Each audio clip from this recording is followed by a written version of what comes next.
저도 이제 테이크아웃 드로잉하고 인연을 맺었었고, 예, 뭐 개인적으로 찾아오기도 하고 또 어떤 일을 같이 한 적도 있고 그 과정에서 즐거움도 있었고, 예, 그런 그런 경험이 제 기억이 깃든 장소라서, 예, 오늘 이 자리에 나왔습니다. 아까 일상의 실천 발표 중에 아직 얼마 동안은 빛이 우리 가운데 있을 것이다, 이런 말이 참 이제 기억이 나는데요. 그러면서 또 김연경 선생님 발표에서 결국 내가 사람이 된다는 것은 타인에게 나를 드러낸다, 나타내는 거잖아요. 그리고 나타냄으로써 내가 다른 사람들과 친교하고, 그리고 이 친교 속에서 일종의 뭐 공적 혹은 공동체적 공간이 관계가 등장하는 거겠죠. 근데 사람이 나타나려면 이제 빛이 있어야 된다는 생각이 들더라고요. 예. 나타나면 빛을 받아야 되는 거죠. 그래서 친교를 하기 위해서는 내가 나타나야 할 때 내가 빛 속에 있어야겠죠. 그리고 그 빛은 서로가 서로에게 비춰주는 거겠죠. 그런 생각이 들고 또, 그러면서 제가 최근에 이제 짧은 글 하나를 구상하고 있는데, 사실은 그 제목이 빛과 수금이거든요. 그래서 오늘 빛 얘기 많이 나왔잖아요. 그러니까 빛과 소금에 대한 패러디예요. 빛과 소금. 소금, 그러니까 성경에, 제가 뭐 기독교 신자는 아닙니다만, 예수님이 이제 산상수훈에서 너희는 세상의 빛과 소금이 되라 그랬을 때, 이제 어떤 친교의 방식에 대해서 말씀을 하셨다는 생각이 들어요. 빛이라는 것은 이제 내가 사람들 앞에서 나를 나타낼 때 내가 일종의 본보기가 되는 거겠죠. 본보기가 돼서 저 사람 참 언행이나 사는 게 참 훌륭하다, 나도 저렇게 살아야지. 그것도 하나의 친교의 방식이 되고, 소금은 이제 모든 음식에 들어가는 어떤 쓸모잖아요. 내가 누구한테 쓸모 있는 사람이 되는 거죠. 그래서 서로 친교하고 또 서로가 서로를 환대하기 위해서는 내가 누군가에게, 타인에게 빛과 소금이 돼야 된다, 뭐 이런 말씀인 것 같아요. 근데 이제 지금 현재 오늘 많이 그런 말씀을 하셨는데, 이 금융자본주의나 신자유주의나 이런 시대에서는 이제 빛과 수금이 되어버리는 거죠. 빛이라 나는 그러니까 여러분들은 지금 둘 중에 하나일 거야. 빚진 존재이거나 혹은 수금하는 존재이거나. 그렇게 뭐 대부분 이제 빚진 존재이겠죠. 그렇게 믿고요. 물론 그러니까 이 사회는 다수의 빚진 자와 소수의 수금하는 자 로 이루어져 있죠. 근데 이제 또 어떤 분들은 자기 빚을 갚아야 되잖아요. 그래서 빚을 갚아야 되기 때문에 또 수금도 하고 다니세요. 둘 다 하는 거죠. 그런데 또 이런 사람들이 매우 다수입니다.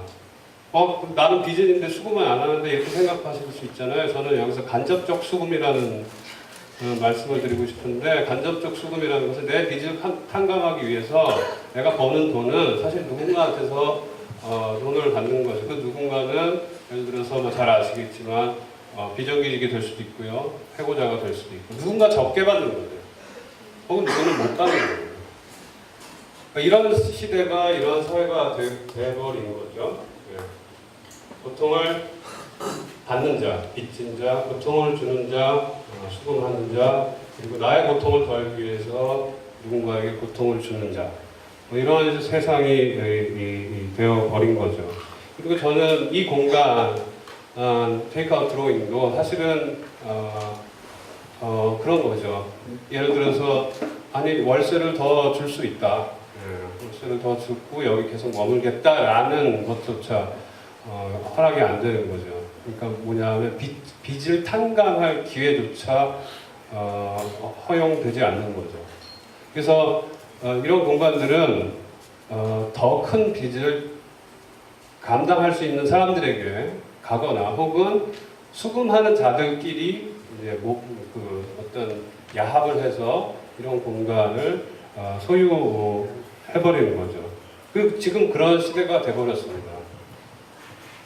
그래서 빛과 수금이 지배하는 이 세상에서 빚을 계속 빚이 쌓여가고 빚을 탕감할 수 있는 기회조차 박탈당하면서 철거민들이 이제 여기저기서 등장하게 되는 겁니다. 그래서 저는 이 공간의 이 자리, 이런 싸움이 저한테는 전혀 새롭지가 않은 거예요. 왜냐하면 지금 이 순간에도 역사적 아까 용산 말씀하셨고 용산 이후에 두리반이 있었고요. 그 이후에도 그 두리반 싸움은 정말 예외적으로 승리를 거둔 싸움입니다만 그때 그 승리가 가능했던 이유는 약간의 행운도 있었고요. 그것이 홍대 지역이었고 예술가들이 모여들었고 그것이 이슈가 됐고 행운과 또 정말 1년이 넘게 지속된 싸움 속에서 그 승리가 획득이 됐을 때 그렇다고 해서 그 다음부터 그 두리반의 사장님이나 혹은 그 유채린 선생님, 그러니까 사장님 안종료 사장님의 남편이죠. 이 두 분이 드디어 우리 이제 다른 공간을 얻었다, 계속 식당을 할 수 있게 됐다라고 그냥 안주했을까요? 그렇지 않습니다. 유채린 선생님은 그 다음부터 계속, 왜냐하면 자기가 그 승리를 얻을 수 있었던 것은 사람들과 연대, 환대 속에서 가능했고 그 다음부터 너무 가야 할 곳이 많은 거예요. 정말 여기서 동일한 문제가 생기고 저기서 똑같은 문제가 생기고 아까 보니까 한바 씨가 여기 와 있더라고요. 한바 씨도 아마 여기 테카드로잉에 연대를 하시고 공연을 하셨던 것 같아요.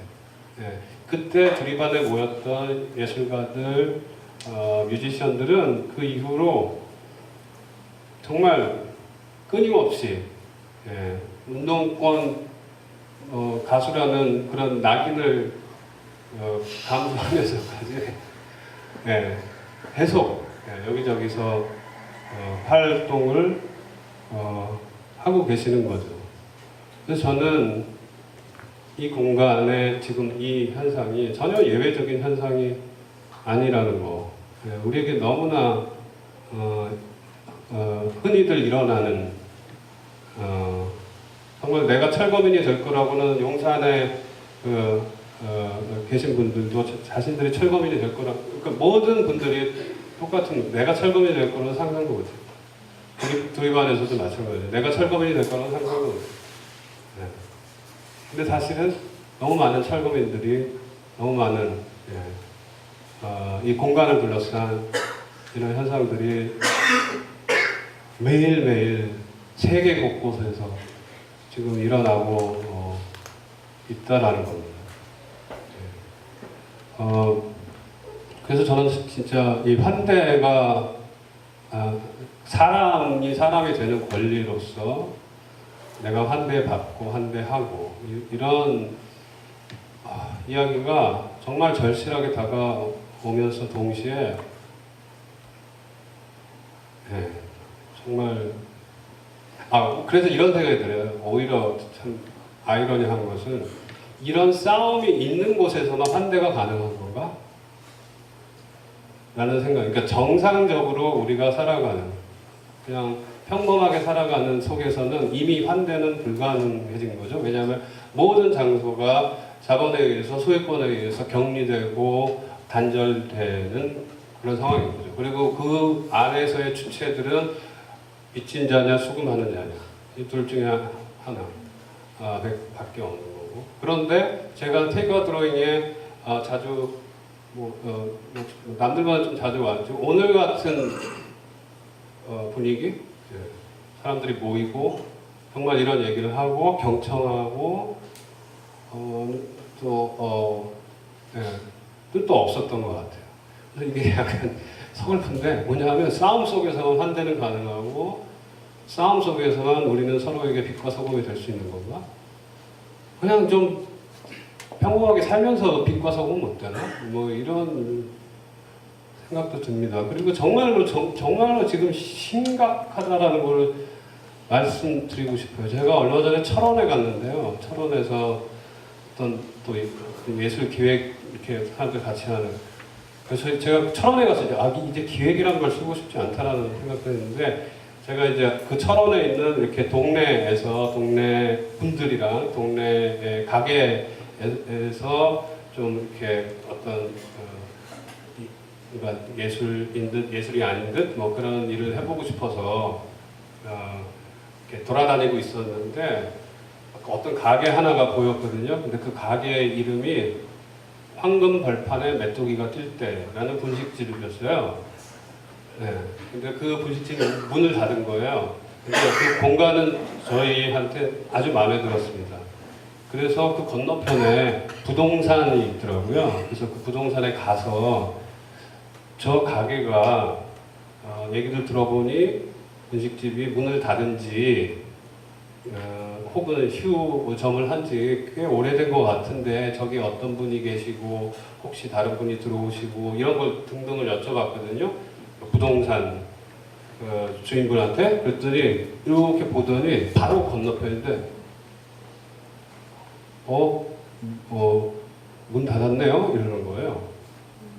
그래서 아니 모르셨어요? 그랬더니 몰랐대요. 혹시 가보신 적도 없어요? 가본 적도 없대요. 그러면 저런 동네의 가게들 비고 집 비고 이런 거는 거래 안 하세요? 그랬더니 그분이 하시는 말씀이 저희는 그런 거 거래 안 해요. 동네 복덕방이 아닌 거예요. 그래서 제가 나와서 봤어요. 뭐라고 써있나? 부동산, 그 다음에 거기 기획 이렇게 써있고. 알고 봤더니 철원이 지금 핫한 거예요. 거기 토지, 이런 재개발, 재건축 이런 것 한 건을 노리고 들어온 부동산이었어요. 그래서 동네에서 어떤 가게가 문을 열고 어떤 가게가 문을 닫는데 하는 관심이 없는 거예요. 그래서 제가 다시 여쭤봤죠. 그럼 저기 빈집들이 있고 빈 가게들이 있는데 여기서 사람들이 왔다 갔다 하고 이런 거래들은 어떻게 합니까? 그랬더니 그건 그냥 아름아름 하는 거예요. 그 사람들에게 동네에서 그 집이나 방이나 이런 걸 거래해가지고 생기는 복비는 정말 성에 안 차는 거죠. 그건 복비도 아니에요. 왜냐하면 그 사람들은 기획이고 한탕이고 한 건이고 이기 때문에 그런 시장조차도 복비를 주고받고 동네 아름아름 사람들에게 좋은 집과 좋은 방을 좋은 장사의 기회를 이런 것조차도 이제 사라진 거죠. 그런 시대가 철원에서 북방 한방 한계선이 바로 눈앞에 있는 DMZ가 눈앞에 있는 철원에서 부동산 기획이 지금 한창이라는 거죠. 거기까지. 그런 시대에 우리가 살고 있기 때문에 그래서 이런 자리나 이런 시간이나 이런 친교가 더없이 소중한 것 같습니다. 오늘 여러분들 오셔가지고 오늘 말씀하는 것들 다 그리고 또 계속 얘기 나눴으면 좋겠습니다.